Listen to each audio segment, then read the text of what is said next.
Flea markets in the Smokies? What better way to learn more about the community of the area as well as try and get a deal? Welcome to Bear Facts, where we explore the Smoky Mountains one bear fact at a time. What is it about a flea market that makes people keep going? I mean, every time you go, you see the same stuff over and over again. Cheap boxes of old cereal that fell out of a truck, old toilet seats for old people, toys that probably were recalled 20 years ago because they had magnets inside, and the list keeps going. And yet, flea markets are very popular. In fact, there are actually two flea markets in the Smoky Mountains. One is in Pigeon Forge and the other one down the road towards Sevierville. And they're both very well attended, not only by tourists, but locals as well.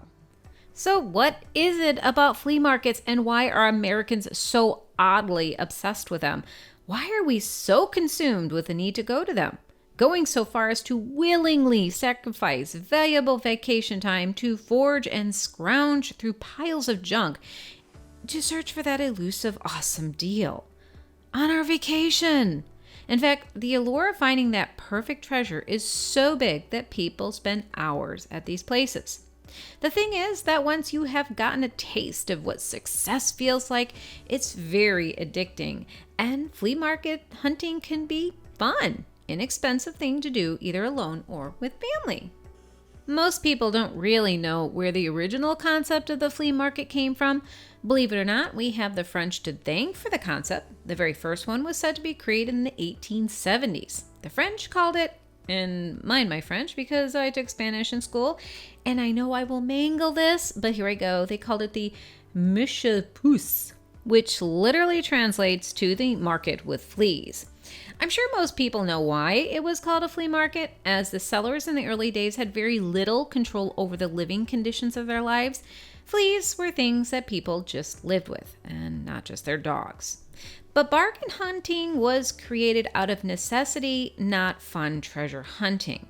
In America, the concept of flea market really took hold during the Great Depression, during a time when Americans were struggling to meet just basic needs. Thankfully, the average American is not in that state of being, and most people visit the flea markets to enjoy a day out with family, look for a good deal, engage with others in the community, or just look for something different. And I'm no different. Whenever I go to the flea market, I look for straws. Yes, you heard me right, straws. Way back in the day when I was broke all of the time, I would buy character straws as an inexpensive souvenir. Character straws were cheap, and they reminded me of the place we were visiting.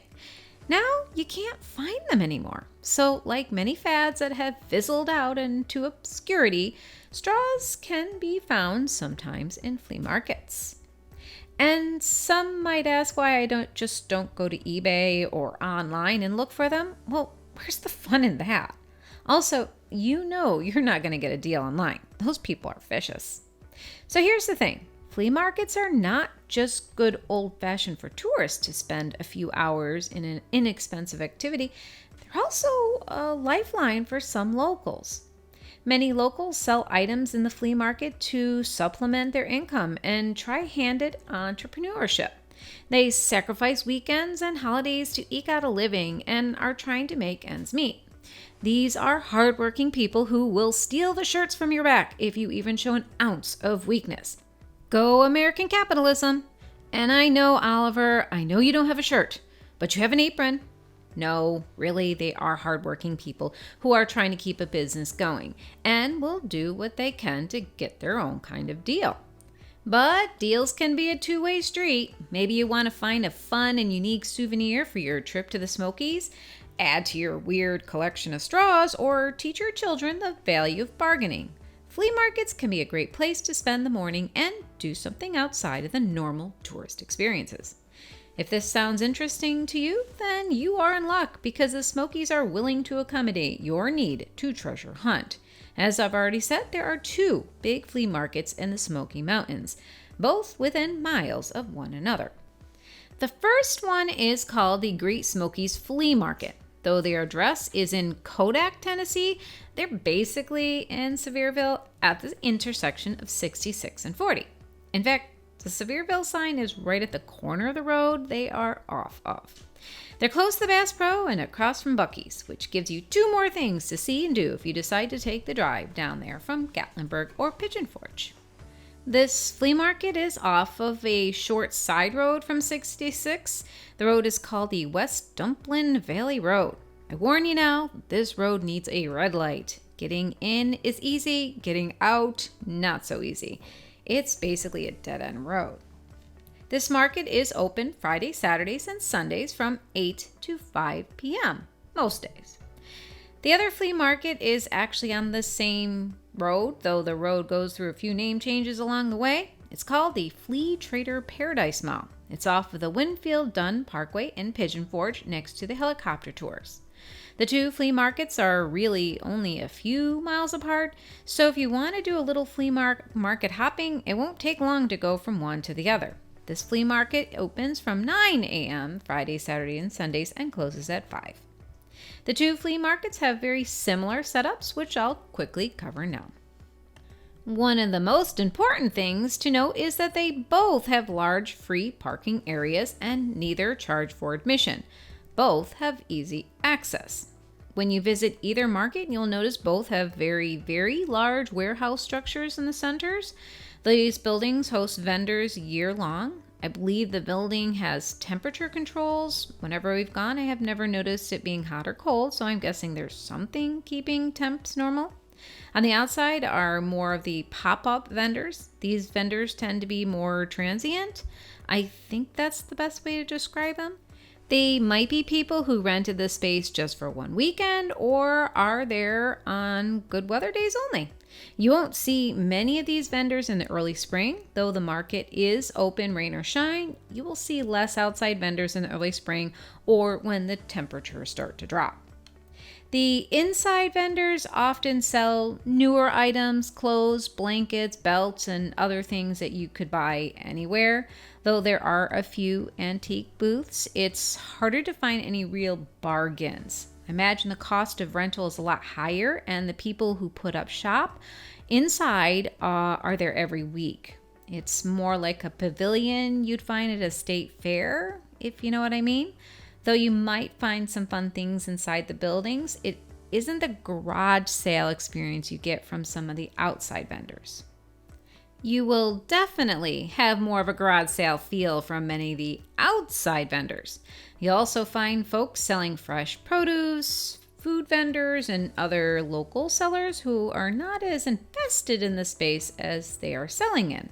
Sometimes those are people you'll get your best deals from. And other times, like, you know how people sometimes don't put the same monetary value on their stuff as you might. But it's always worth bargaining if you find something you like. You never know. Both places have bathrooms, though they might be porta potties, and most of the vendors only take cash. You will find an ATM at both places, but save yourself huge fees by bringing your own money. Those ATMs are not bargain friendly. So, how are these flea markets any different from one another? Let's do a quick comparison. The Paradise Flea Market, which is in Pigeon Forge, actually has some indoor bathrooms and they also have a small indoor food court. Both places have outdoor food vendors. Just keep in mind that in the early spring, choices are more limited. In other words, eat before you go. Paradise is a little easier to get in and out of since they are on the Winfield Dunn Parkway. You might have to just take a right-hand turn to get out and then turn around later if you needed to head back to Gatlinburg, as traffic can get intense on this road. Or you can just keep on the parkway until you find the other flea market. I also noticed that Paradise has more outside vendors who use the flea market like a garage sale. There's nothing wrong with that. In fact, it's just the opposite. These people tend to offer better prices since they want to offload their stuff and don't plan on coming back again. I can't say that for certain, but at least a few times we went, it felt that way. The vendors who have more permanent locations are more set on prices and aren't as willing to haggle. But remember, you're at a flea market and you can always offer a lower price. The worst they can do is say no. Remember the other flea market is down closer to Sevierville. I like to call the Smokies Flea Market Carport Alley. I've never seen so many repurposed carports in my life. All around the front and back are vendors who are in a carport that they added walls and a door to. This way they can keep their wares in a sheltered place and don't have to pack up each night. Just close the makeshift back door and lock up. I felt that the Great Smoky Flea Market was a little bigger.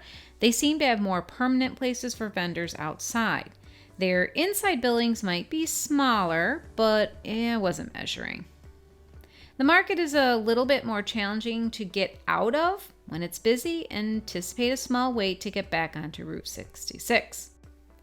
When it comes to the quality of vendors or products that you can find between the two markets, who can say? I mean, the point of going to a flea market is to search for obscure deals or find that rare thing only you can appreciate. What can I say for sure is that there are a large variety of vendors at both places. And contrary to the name, I have never seen a flea. Both properties are well maintained and clean. Maybe you can find something that you can take home that will remind you of your time in the Smokies, or maybe just take home a few memories. Visiting the flea market can be an interesting investment of time during your vacation.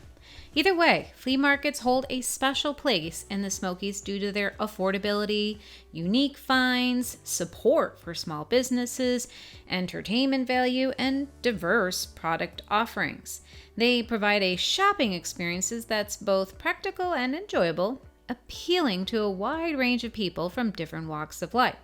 Whether it's the thrill of finding a rare antique, the satisfaction of supporting local vendors, or the joy of a family outing, flea markets continue to capture the imagination and hearts of many people and can be an inexpensive way to enjoy a different view of the Smoky Mountains and their community.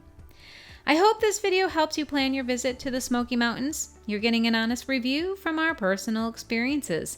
But facts and things change, so please keep us in the loop if you learned anything new and want to share your experiences in the comments. Thanks again for visiting us at Bear Facts of the Smoky Mountains. Please click that like button and subscribe to our channel.